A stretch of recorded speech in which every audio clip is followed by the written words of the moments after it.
the fundamental, if you will, political posture of the Christian community is service, not dominion. And that certainly challenges Christian nationalism.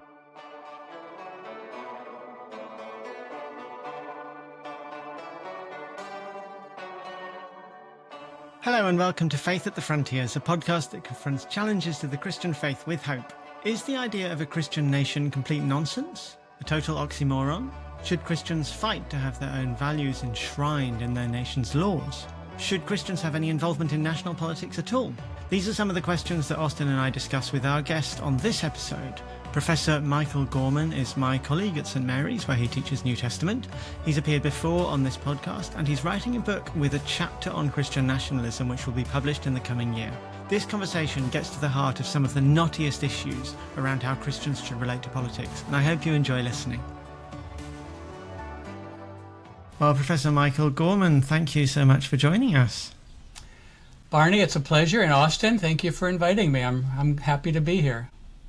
And this is your second time on our show. There's not very many people who we invite back, but because you happen to be writing on the topic that we are doing at the moment, we thought it was worth having you back to talk about that. Well, thank you. If it doesn't go well, you can just delete me. Either the first or the second. Yeah. Well, the first one is too late to delete. It's out there and it's got about 400 views. So there you go. But you're writing a book at the moment called A Life Transfigured, a Contemporary Pauline Theology. Is that right? Correct. Yep. Yeah. And it's a look at the use of Paul's the theology of the letters of the Apostle Paul in the New Testament to address various contemporary issues, and one of them is a chapter that you've written on Christian nationalism, which you are keen to spell only in lowercase. Is that right? That's right. I don't think anybody else is supporting me on that yet, but I'm going to make the case. And why should it be only in lowercase? Yeah, well, I guess the first thing to say is uppercasing and lowercasing of words is at least somewhat arbitrary. And compare English to German, for instance, or English to ancient Greek. Yeah, for sure. In German, every noun is uppercased. Yeah. Right. So, but even in Catherine Sondrager's writing, right, her theology, every important noun is uppercased. But even in English, people sometimes deliberately alter spellings. But more substantially, what I want to say is I want to push back against the idea that Christian nationalism is in any sense Christian as a movement or as an ideology. That's not to say that the people who espouse it are necessarily unchristian, but what they're espousing, I think, is unchristian. That's a good distinction, yeah. I think it's an important distinction, yeah. And so I want to say that let's not honor something that's so patently and thoroughly unchristian with the noun Christian as it's normally spelled in English. So that in a nutshell is my argument. I mean, I can go into more depth, but that's, yeah. That's great. I mean, you're pretty clear right from the start of this chapter that you're no fan of Christian nationalism. I've got a quote here from near the beginning of your chapter. So-called Christian nationalism, both in the US and elsewhere, is perhaps the most dangerous oxymoron in the history of the English language, even if the theology behind it is not new but goes back many centuries. Christian nationalism is idolatrous with a different Jesus who is not the real Jesus and a different gospel that's a pseudo-gospel. So that's pretty clear right at the front what you think about this movement and this idea, which I appreciate because we can dig into why you think that is. But could you start by just defining for us what you mean when you're talking about Christian nationalism? Because people can use the term in various different ways. Yeah. I think nationalism, to begin with, is sort of an unbridled commitment to one's own nation state, usually with I'll use Christian language, usually with the demonization of others. But nationalism is also a kind of worldview that depends on a particular view of one's own nation state. So it's not just being devoted to that nation state, but a certain vision of that nation state, which is generally kind of exclusive. But when you put the adjective Christian in front of it, and so I will either write so-called Christian nationalism with a capital C, or just leave out the so-called and call it lowercase Christian nationalism. Many people define that as a kind of political ideology or sociological phenomenon. What I want to do is get to the theology of it. So my definition of Christian nationalism is, in a nutshell, the sacralization or the making sacred of secular power. So it's really about power and trying to ascribe divine authority, sanction, goodness to something that is inherently, I would argue, inherently the opposite of that, anti-God, if you will. But it's that sacralization of sacred power and of secular powers, and all those kinds of powers, military, economic, political, and with that particular vision, which tends to be demonizing of others and exclusive and so forth. So, yeah. So it's a endowing of secular power, which means, I guess, worldly political power, endowing it with a sort and of other kinds of sacred power. dimension. Sorry. Giving it a kind of sacredness, as in attributing to it a sacredness that doesn't really belong to it. Yeah, exactly. So, in thinking about this conversation, I went back and looked at some old. I used to have a blog site that's long gone, and back in the days when therapeutic moral deism was popular, I wrote a kind of paraphrase of that in terms of Christian nationalism. And if you don't mind, I can't recite it, but I'd like to read it to you. Sure. Oh, please. It's not long. So I had totally forgot that I did this, and a friend of mine brought it back. Here's what I said in kind of paraphrasing moral therapeutic deism. There is a God who created the world, looks down on America, or you can fill in other nation states, looks down on America with a big smile, has blessed us more than any other nation, thinks our values are his values, wants to expand our influence around the world, wants us to be good to our friends but helps us defeat our enemies, and expects us to love our country as our way of loving God. So that was my Christian nationalism blog post some years ago, and it's actually been quoted by my former colleague and friend Drew Strait in his book Strange Religion, which I remember he must have asked me for permission because he says he got it, but I didn't even remember writing it, much less granting him permission. But I'm glad it's out there. Maybe he needs to make it into a later draft of this forthcoming book, huh? If my editor will allow me. Yeah, it's a really helpful description. and it's I think what's interesting about it is it's Christian nationalism because that process of sacralization of the secular is using Christian stories and symbols. Is that essentially? Yeah. I would say it distorts those Christian symbols and stories in dramatic ways, but yeah, it draws on at least some of them. Of course, it doesn't draw on the Beatitudes or Matthew 25. We could go on, but it does. And I think that's symbolized if you look at the January 6th event in the United States Capitol, with people carrying, big pictures of Jesus and crosses and praying in the. That's the storming of the Capitol in Washington, D.C. for our non-American audience. January 6, 2021. Which, it's a very shocking moment for most American citizens, right? It was literally an epiphany on Epiphany, right? Yeah, and it was heavily laden with, symbols, Christian symbols, prayer being such an interesting one, right? The prayer has been so central to so many of the kind of performative displays of Christian nationalism in the U.S., which I think for me one of the most jarring aspects of this. And if you read like PRRI, I always forget exactly what that stands for, but the people who study Christian nationalism as a political movement, it's often devoid of some of those practices in describing it, and even more devoid of any kind of theological analysis because they're not theologians. And that's what I'm trying to do, I think, in this essay and other things I've written is to frame the whole question much more theologically. Because it's from one perspective, it's not often it's being treated as how does this stand in relation to kind of historic norms in American politics, right, but not so much in terms of what is this as a political theology? How does this stand in relation to the whole history of Christian thought about how Christianity relates to power and the state? Mm-hmm. Mm-hmm. So the way you're reading the Apostle Paul and the letters of Paul, you would say Paul is not a fan of this form of Christian nationalism. On the contrary, he gives us a lot of resources that oppose it. Is that right? Mm-hmm. Yeah, I think so. People who know my work will know that for my entire professional career, I've talked about the centrality of the cross in Paul's writings. More recently, I've tried to nuance that and make sure people understand I'm not eliminating the resurrection.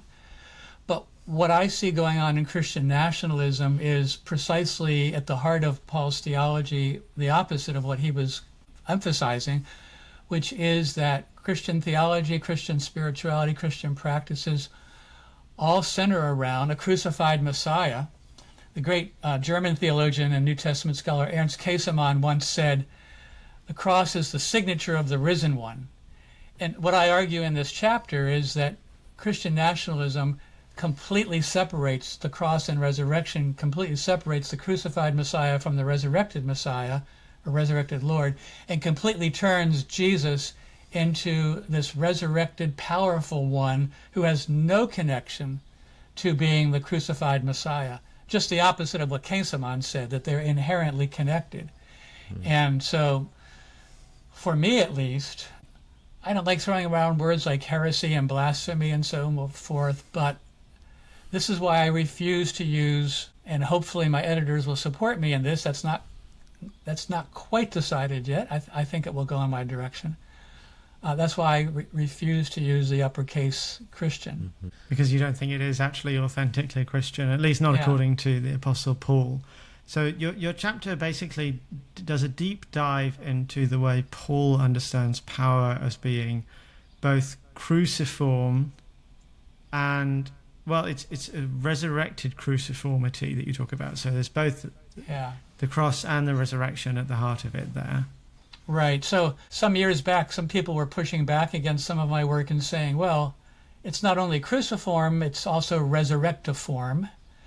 And I actually used that term at one point, and then I thought, no, because that's really kind of eschatological reality. So I have introduced the adjective resurrectional to define the kind of cruciform existence that I'm talking about, that it's suffused with, infused with the resurrection. Living in the hope of a future resurrection for everybody, and in but also living Christ. Sorry, but yes, hope of resurrection, but also living in the power of the resurrection now. This is the resurrected Lord who is at work, but he can't be disconnected from his self-giving love and faithfulness on the cross. So, and that's the work of the Spirit, and that's the other thing that many Christians unfortunately do, and Christian nationalism is just a lowercase c nationalism, is just a manifestation of that, which is to separate the cross from the Spirit. And that's another thing many people, not just I, have pushed back over the years. So I would love to hear more about connecting this practically in the sense of how do these kind of big level ideas, crucifixion and resurrection, how do these kind of take root, right? Because we're like, they're not just metaphors, but in a sense we're saying people are grasping for the power of the idea of the resurrection without the sort of sacrifice or vulnerability of crucifixion. Is that the kind of direction that you're thinking? Yeah, you're right. They're more than metaphors because they have inherent traits or characteristics. So cross, as you were saying, and Arsene, involves self-giving or self-sacrifice. It for Paul at least, and I think for the rest of the New Testament, it implies a kind of love, a vulnerability in that love, a self-giving, a kenosis, to use theological language. And at the same time, it implies a kind of obedience to and faithfulness to God. So there's this kind of, if you will, vertical and horizontal dimension of it. And in connection to even the sayings of Jesus, I came not to be served, but to serve. And then that leads right into his prediction of the Passion. So what I want to do is to stress that the fundamental, if you will, political posture of the Christian community is service, not dominion. And that certainly challenges Christian nationalism and various incarnations of Christian nationalism, like the seven dominion theory and so forth. So. But yeah, I think it has very concrete roots on the ground. We can use other language to explicate it. Yeah, it's really helpful because it seems like clearly one of the fundamental things about Christianity is that rather than Christ coming to earth to defeat his political opponents and rule over them, he made himself vulnerable to all of that humanity has to sort of offer, good and bad, and then in his death defeated death, right? Didn't defeat his opponents is kind of the idea. And so to hold the cross aloft to defeat your opponents seems like a fundamentally missing the story. Well, it was very much a scandal at the time, wasn't it? Like Paul says, we preach Christ crucified, a stumbling block and a scandal. And it's this idea that everybody expected that the Messiah would be this great military leader who would defeat the Romans and re-establish the nation of Israel as the top nation, just like in the time of David and Solomon. And then that wasn't what happened. I guess that's what you seem to be drawing out in this, in the way Paul understands it in his letters. Yeah. Yes, and to pick up on that, Barney, I think carrying that forward to our own context, you have people who want to remake Jesus into that kind of Messiah. Yeah. And I don't want to deny that following Jesus has political implications, but they certainly aren't the implications of dominion and dominance and coercion that we see in the political reality of this thing called Christian nationalism. It's a kind of power that comes from service and self-sacrifice and giving yourself to others, rather than the kind of power that grasps and seizes and takes control and tries to maintain control by any means possible. Yeah, exactly. Yeah. So can we push a little bit on this? How do you see this actually working out in the way Christians get involved in politics? Because let's start with this. Should Christians seek secular political power at all? I don't know. I think, first of all, it depends on what you and they mean by power. So I'm not Roman Catholic, so I can't necessarily use the right language here, but I think it's the principle of subsidiarity that I want to call on, I think, which is to say the lower that one is involved, the less dangerous it is in terms of finding power. Maybe that's not subsidiarity. Yeah, the principle of subsidiarity basically says that you should devolve power to the smallest possible local unit wherever you can. So if, of course, there has to be some sort of power at the top, but it should be given, it should be delegated down to the local as much as possible. So maybe this is a corollary of subsidiarity then, which is what I'm trying to say is it's a lot less politically dangerous and tempting to be on the local county council or parish council or mayor of the city. The further up one goes in the food chain, so to speak, the more dangerous it becomes in terms of seeking the kind of dominion and other temptations that go along with that. If you're making $27,000 a year as the mayor of my little enclave, so to speak, in suburban Maryland, we don't even have, our town doesn't even have a mayor, but if it did have a mayor, part-time mayor, that's a little bit different than running the world from the White House. So I think because of the principle of Christians serving the common good, if that's their motive, then seeking, I would always frame it in terms of seeking, and you don't have to be Christian to say this, seeking service, political office as service, as public service, I think can be a good thing. And one can bring one's Christian values in a non-coercive way into that environment. I'm thinking of some senators that I either know of or have heard of in the United States over the years who have attempted to do that.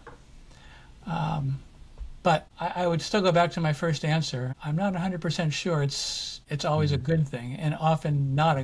I'm sure it's often not a good thing.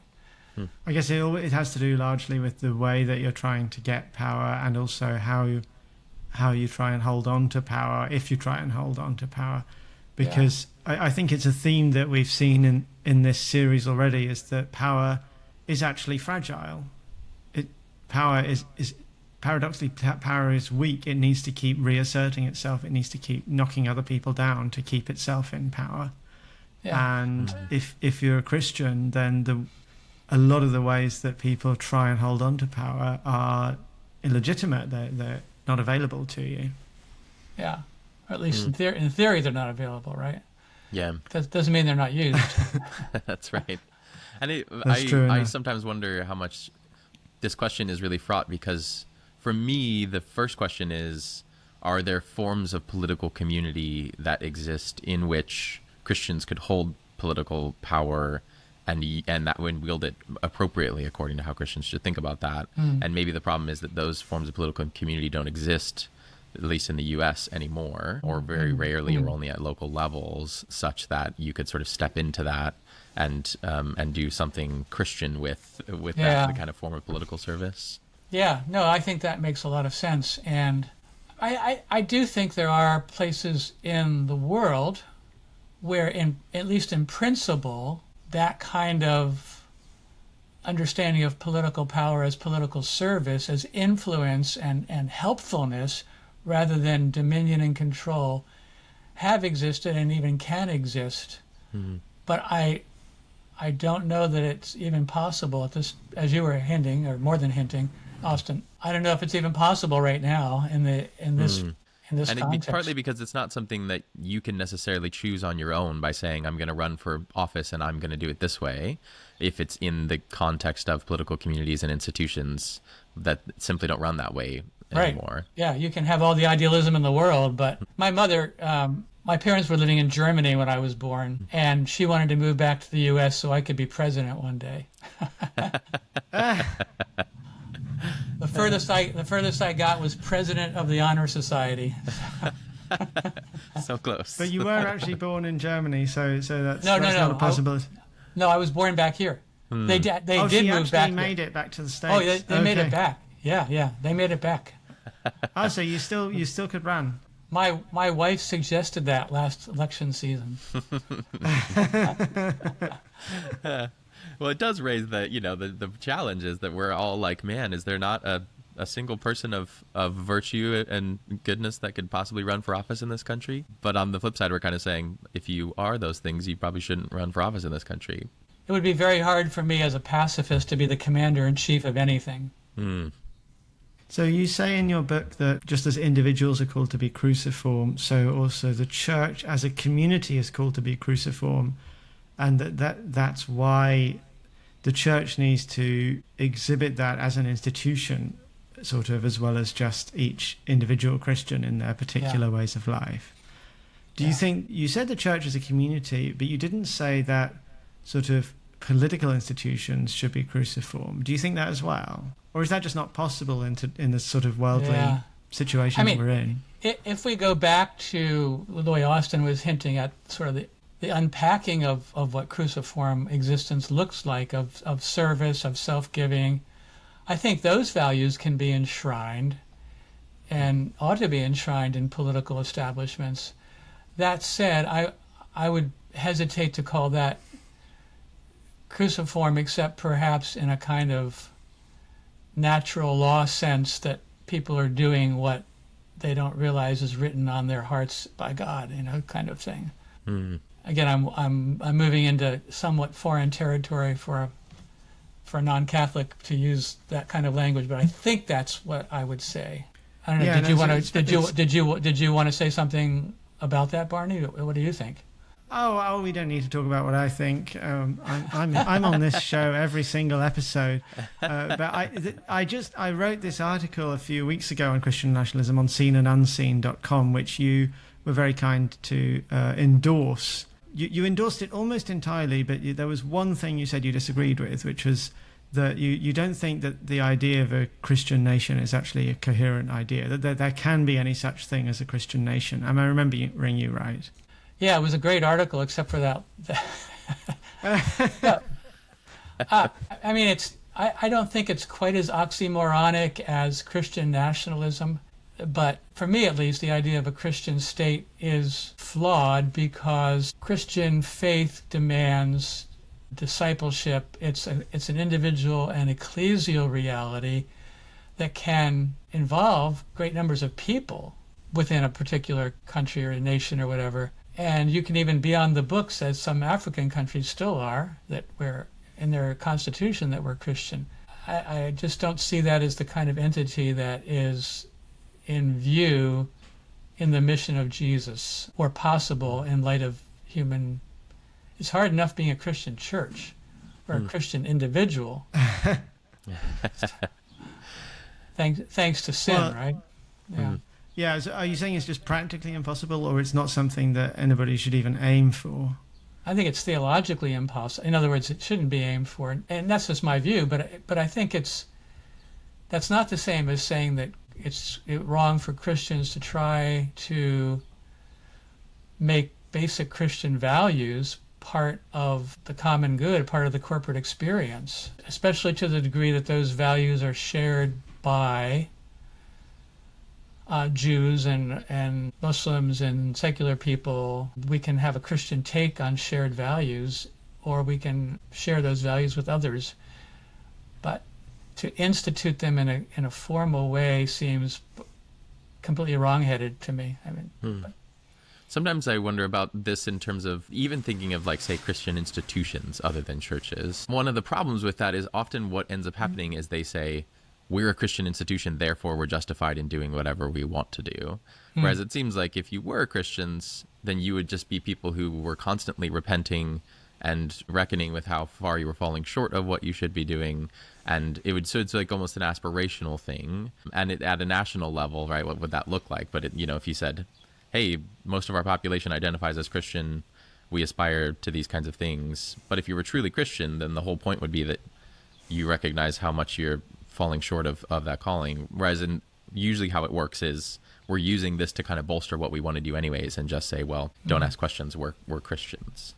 I don't think South Africa ever declared itself a Christian nation. I don't know that for sure, but many people in that country at one time thought they were being a Christian nation by practicing apartheid. And then the real Christian reality of that nation came to be when legitimate Christians brought about things like reconciliation and truth and reconciliation work and so forth. So that would, to me at least, would be an example of allegedly Christian country finally repenting,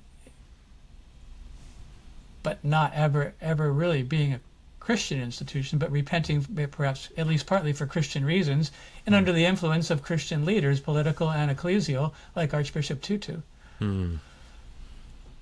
I guess it comes down to how you define a Christian nation in the end. Like, right. Does it mean a nation whose laws are Christian? Does it mean a nation run by Christian people in government? Or does it mean a nation who the population is entirely or mostly Christian? Yeah.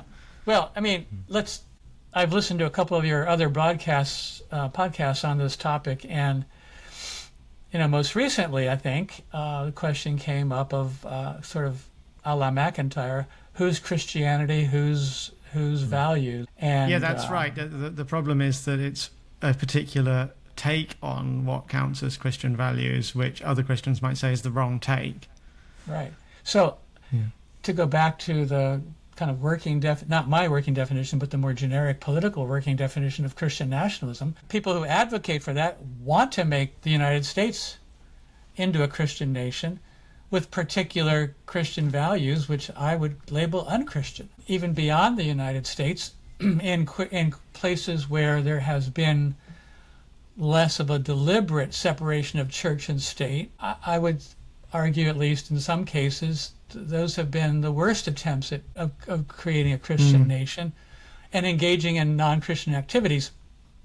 Again, whether it's official or not, I think you can take Russia as an example. I mean, when for years Russia, the Soviet Union, was completely anti-Christian, then you get someone like Putin bringing in the patriarch, archpatriarch, whatever he's called, of Russia to endorse his invasion of Ukraine, and to do it publicly and to do it repeatedly, and horrible things in the collusion of church and state.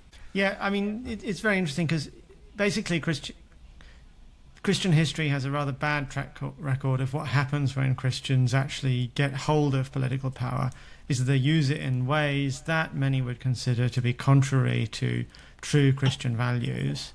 But doesn't that mean that what we're saying is everything that calls itself a Christian nation is not actually truly Christian? We're not saying that there couldn't possibly be such a thing as a truly Christian nation. I'm going to pull my Hauerwas question in response to that. Who's the we in your sentence? Talking about we as Christians, we as the three of us, we as me, the guest. Yeah. The three of us for now. Okay. Well, you told me not to ask me your opinion. I didn't. You can ask my opinion. Yeah. In my opinion, it's theologically and theoretically the wrong way to go. But I am interested seriously in what you and Austin think. Okay, and why. Well, my feeling is, however badly it's gone in the past, there have always been sparkling positive instances of Christians who found themselves in political power and who used it well, who used it in ways that we might say were authentically in conformity to Christ. And I would just feel like to say that it's not possible is essentially to give up on trying to transform the secular realm altogether, to just give up completely and withdraw. At least in one's capacity as a Christian. I guess I could still get involved in politics in my capacity as a citizen, but I couldn't bring my Christianity in there if I believed that I shouldn't be trying to infuse my nation with Christian values in some way. Of course, the Christian values have to be understood correctly, and part of the problem is that they're often understood incorrectly.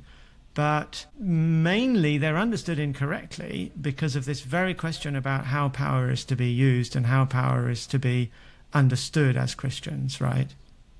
Yeah, I think I would agree with part of what you're saying there, but the part I would disagree with is the idea of influence and even transformation is possible without trying to establish a Christian state.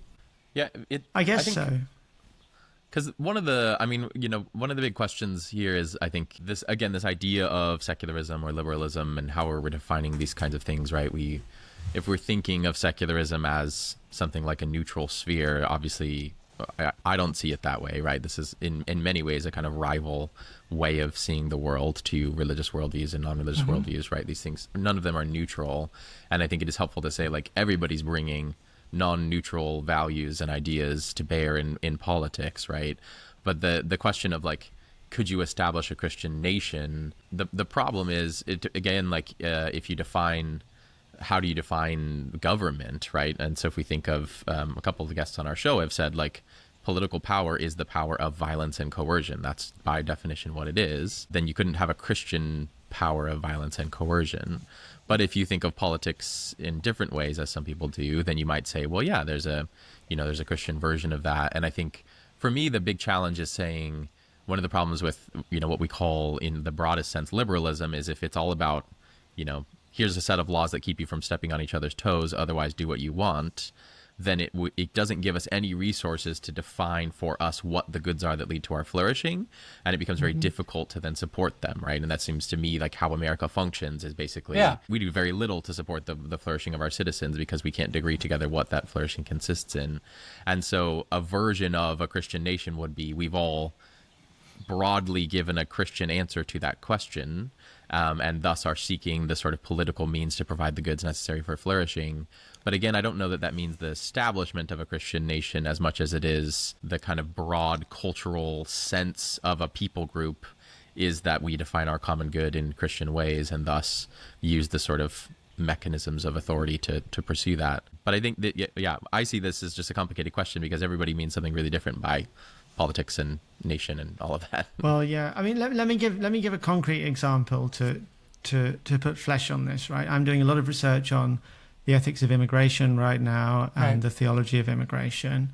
And it seems relatively clear to me, from having researched it for a while, that the truly Christian approach to immigration is welcome of immigrants, is support, expressing solidarity with immigrants, is, especially if they're forced migrants or refugees, that we ought to stand in solidarity with them in various ways and help them in whatever way we can.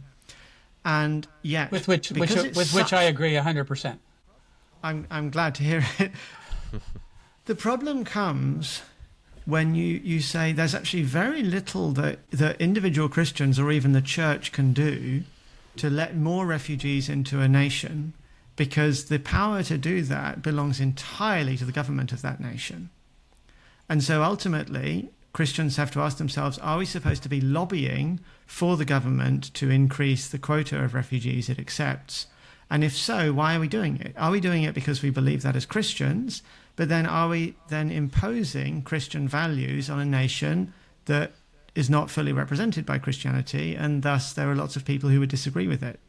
Is that then the use of coercion and force to bring about a Christian response to immigration, which is against the will of the people? I think that the goal for Christians is persuasion rather than coercion, and that's always difficult. And it certainly helps, however, if, as Scripture says, judgment begins in the house of God. Judgment begins at home. If we can begin by convincing, persuading people within the church that the view you just expressed is the right Christian view, then local and even national figures would begin to embrace that and would hopefully begin to implement that. But how do you get there otherwise? I don't think there's another way to get there without persuading people in a sense from the ground up, or at least persuading enough people who name Christ to hold that view. And right now, it seems to me, at least in this country and in a lot of other countries, fewer than 50% of the people who call themselves Christians hold that view. It's true enough, we've got a long way to go before we get there, but I like to start my projects with a view to the ultimate goal that I'm heading towards. And so I find myself thinking, what if I persuaded the president or prime minister of a particular nation that in order to act in a Christian way towards immigrants, we need to welcome more of them? And supposing they did that, even though the majority of the population of that nation thought that was a bad idea and didn't want to do it. It's not actually such a ridiculous question, no, because that's almost essentially what happened to Angela Merkel in Germany in 2015, right? She went out on a limb and made a unilateral decision to welcome 1 million Syrian refugees. And since then, the German population has turned completely against that. Yeah. But the premise of that view you just stated was in part that the president needs the support of the people to make those kinds of decisions. And it looks like it backfired in this case, but it doesn't always backfire. Sometimes leaders make really good decisions that people don't support at first, and over time, and I'm not talking necessarily only about political decisions, over time the followers, the people in the pew or the people in the trenches or whatever, metaphorical trenches of course, see the wisdom, see the value, see the goodness of that point of view and join in support of it. I don't think necessarily that the argument that even if a leader makes an argument for Christian reasons, I don't know that they're necessarily always obliged to make the public argument Christian in nature, but rather to make it persuasive out of by means of natural law. By means of natural law or whatever else. Yeah, other forms of argument. And I think that's exactly what Angela Merkel did, actually. She never sort of publicly said that she did what she did for the Syrian refugees as a result of her Christian values. But if you dig a little deeper and find out some of what motivated her, you find that her Christianity was actually very, very close to the surface in that decision. And of course, I don't think we can leave sin out of this. Sin's going to influence people who even including us, the three of us, who are going to be influenced by things outside of the truth of the gospel. One of the challenges, I think, Barney, to what you've said is, I think it's an interesting question, but it does also illustrate the problem of Christian nationalism, because a version of what you've said is, can Christians use political power to enforce their version of Christianity on all Christians? And right, and that's what Christian nationalists are trying to do, is say, we're the only true Christians. We want to use the political power to crush all the other Christians and non-Christians and enforce our view from the top. And, exactly. And what I'm saying is my proposal any different from that? Yeah, is it any different from that? And I think it's a really challenging question, but I do think that at a fundamental level, this is why our politics has fallen apart, is because we no longer form local political forms of political community where we come together and seek our common good, and then out of that together deliberate about how higher level kind of federal policies might, but rather we try to default to, federal authority to remake the whole country in our own image from the top down over against our enemies. And then it's just this back and forth but it does strike me as very similar, actually, and maybe problematic for the same reasons, but except for the difference that if it's truly virtuous, then that is different than if it's not. Right. In a kind of objective sense, though that's very difficult to persuade people of. And I think there's something to be said for that, even if but the question of how do we get there, I think I tend to want to say the whole problem is Christians need to stop trying to use federal authority to push their views. And again, this comes down partly to the crumbling of church institutions, so that what we have mostly in America is this kind of general cultural, vague, populist Christianity. And so the church doesn't have any real voice to say, this is what Christians believe, right? Christians believe all the different things about everything, and then try to use power to convince all the other Christians that they're right. Yeah, I refer to that as Christianity light, L-I-T-E. But the larger question, I think, or point you're making, Austin, I would agree with, that I'll put it in slightly different language. I'll use very theological language. If God's vision for human life, let's use words like shalom and all those kinds of biblical images, if to the degree that vision of life is implemented in a society, the people are going to flourish. They're going to be happier. They're going to be more in tune with one another and with the creation and hopefully with God. I think that's a good thing. I'm not opposed to that. I just don't know that I want to name that or aim for something called a Christian state. I don't know. I think a lot of people in the wealthier parts of the world would find that if there was true shalom, they would actually be a lot less wealthy. Yeah, you're right. That's right. And there's certain discomforts to the true vision of the kingdom of God, which Jesus warned about, right? He said, "Look, woe to you who are rich," because actually, if you're rich, if you're the beneficiary of an unjust regime, then for the regime to become just is sort of bad news for you. It is. I think Mary had something to say about that, Yes, indeed. Yeah.